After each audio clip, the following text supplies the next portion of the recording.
best entertainment on the earth. Tune in for Comics with Perch. Hey everybody, this is Perch, and this is one of those videos where you can agree with me, you can disagree with me, you can do whatever you want. But the one thing I'm going to ask you, if you're going to get all hot and bothered about it, is get in the car, or walk, or take the bus, or wherever you need to go, and head down to your local bookshop.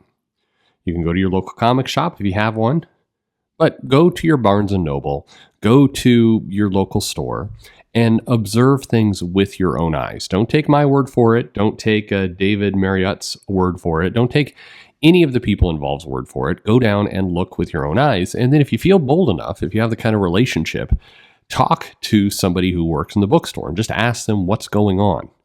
This is one of those cases where, your own basic observation goes a long way. Now, you can certainly dig in deeper. You can go to the various analysis about what's going on in the book market. You can go to Amazon and use the calculator that, I've shown you in the past to see what's selling. You can look at the top moving books. You can look at all that kind of stuff.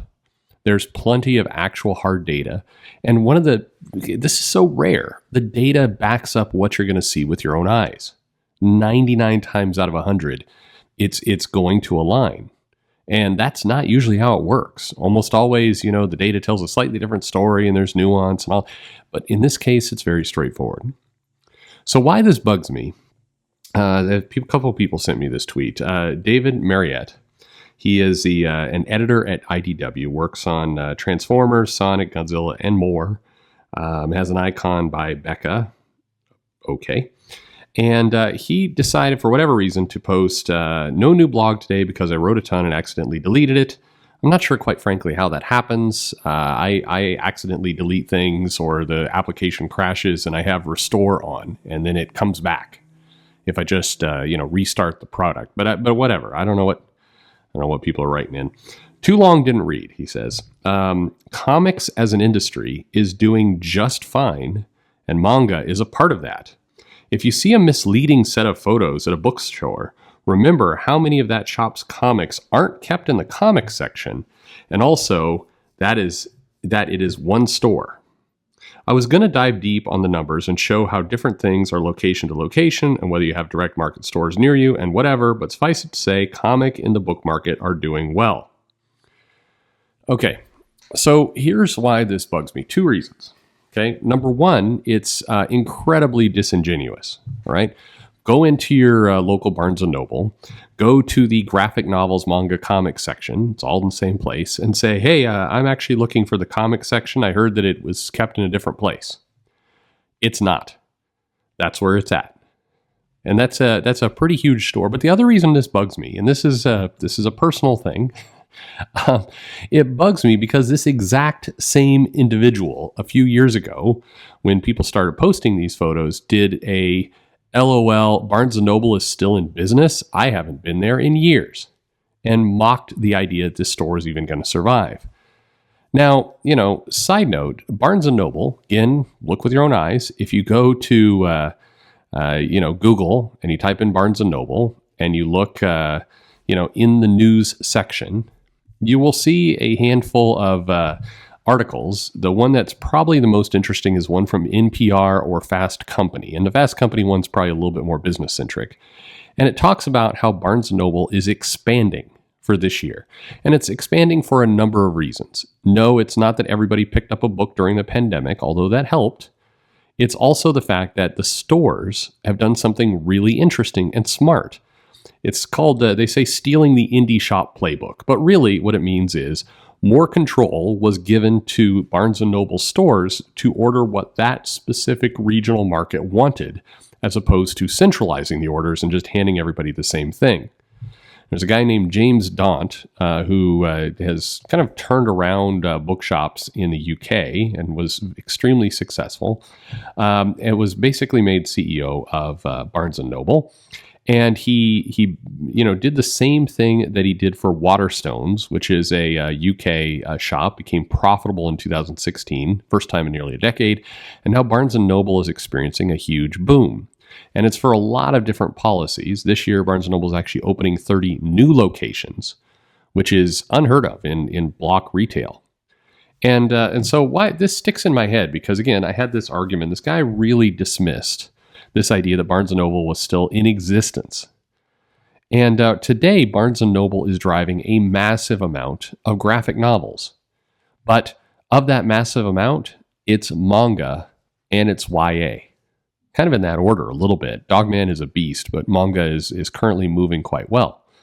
Now, there's lots of reasons for it. Talk about that all the time. But one of the reasons why it's working for this shop is because the shops are given the power to order what the regions wanted. And it turned out what the regions want, by and large, is manga. Now, if you go to different Barnes & Noble stores, they're not all set up the same. Some have varying amounts of graphic novels. But Barnes & Noble themselves have stated that manga and YA is growing far, far above traditional U.S. comics. Now, certainly, as you can be like David here and you can say, hey, manga is a part of the comics industry. You can certainly claim that, but it is a misleading statement. The Kansas City Chiefs and the Chicago Bears are both NFL teams. They both play football. They both put on helmets and pads, and they both play by the same rules and go out on the field. But the difference between the Chiefs and the Bears in the 2022-2023 season is pretty dramatic. I think the Bears had a 3-14 record. The Chiefs run the Super Bowl. They're not comparable. Yes, they both play football, but they are not in the same ballpark. And that's a bit like what's happening right now with manga and YA. If you look at the numbers, if you look at the actual data, what you see is that manga is driving massive growth. And if you're in the US Western comic industry, you can be happy for it, but you are not benefiting from that success unless you are a translator or part of the distributor that is taking manga and bringing it to this country. If you're part of Viz, you're probably pretty happy. But where this argument gets to be so annoying is, we see tweets weekly now from creators who aren't getting paychecks, who are being asked to lower their page rates, who are not giving any commitment. You get a 4-issue miniseries now. That's all you can get. That's all the commitment the comic company is going to give you. But don't worry, it's all doing fine, and manga is part of us. Yeah, that's not how manga sees it. It's disingenuous, it's a lie, and again, go to the shop, use your own eyes, and see for yourself. This statement of, if you see a misleading set of photos at a bookshop, bullshit. Bullshit. This is next level nonsense of saying, hey, here's an actual photo of what's going on in the store, but don't believe it because there's secret comics being kept in some other section. There's not. Now, it's certainly possible here that David is talking about some other store, some other location, or some other place, as opposed to the largest chains driving this kind of stuff. But if you go into, again, Barnes & Noble, you go into Target, you go into Walmart, and use your eyes, those places are driving huge volume of books. It's why you see, 148% increase in manga, you see 110% increase in YA, and you see a decrease in U.S. traditional Western comics, which includes what IDW produces, and Marvel, and DC. Now, why this irritates me so much is not because, this guy is clowning on, common sense, but because the comic industry, the U.S. Western comic industry, needs to get its act together and do better. And this is not where I give you a big lecture about woke or content or anything else. I'm talking basic distribution, price, and paper, what we've talked about on this channel for 1,000,000 times. Basic things that adapt to the market. What's incredibly infuriating is that Scholastic, YA, Viz, different manga companies have figured this out. They have figured out the market and they're successful with it. Now, in any logical industry, companies like Marvel, DC, and IDW, who's been on the brink of death for a long time now, would take a look and say, hey, what are those successful people doing that we can copy or emulate and use for ourselves? How can we learn from that success? That's what normal, logical, smart people do. They do not sit here and go, I'm going to pretend that it's all the same and it's all just a big lie and things are in different locations and, the direct market is doing great. Talk to any retailer about how things work. There's more and more retailer classes and seminars at cons talking about how to properly benefit from manga in your shop, something the direct market has in the past historically kind of avoided. This is what's happening. And the more you put your fingers in your ears and pretend none of this stuff's going on, and worse, just call out photos for lying, the more you're clearly ignoring the need to change. And look, if you're sitting atop of, this is an editor for Transformers Sonic Godzilla. You know, Transformers, pretty perennial property, does well. Sonic had a huge movie to benefit it. Godzilla, another one that tends to do well.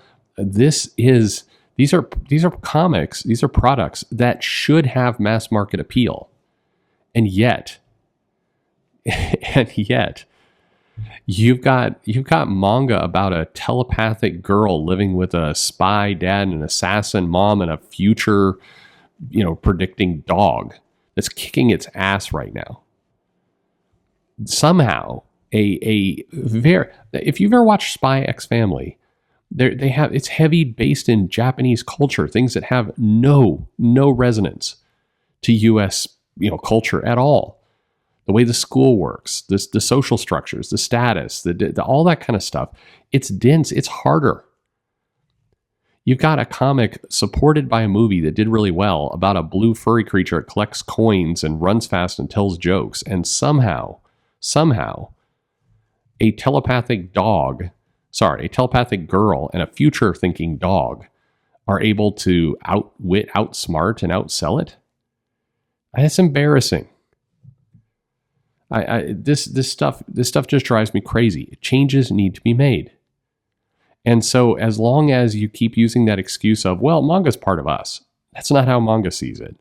I guarantee you that's not how manga sees it. Manga doesn't think that they're part of you. They don't think that you graciously opened the door and they humbly walk through it and are glad to be at your party. Manga's hosting its own party. Same thing with Scholastic and YA. All of these properties. And look, there is a possibility certainly for a lot of US comic creators to do YA books. Several of them have. But manga, there's no route for you unless you can translate, unless you can be part of the marketing distribution of the companies bringing that stuff over. There's not a job over there for you. So you can feel free to celebrate its success, but don't think it's going to rub off on you. Not unless you start using its tactics. Not unless you start packaging your material, pricing your material, and getting it into shops using that manga channel. It could be good news for you, but the more you plug your ears and avoid it, the more you suck. So again, I'm sorry. I saw that a bunch of you sent it to me. It irritated me to no extent because this is the same guy who thought it was funny to say, I don't even know Barnes & Noble still existed anymore. Yeah, that was pre-pandemic, just a few years ago, making a joke about it. Whatever. Anyway, thanks for listening. I was today years old when I found out that guys have to go in to their doctor monthly to get their foreskin trimmed, just like a monthly haircut.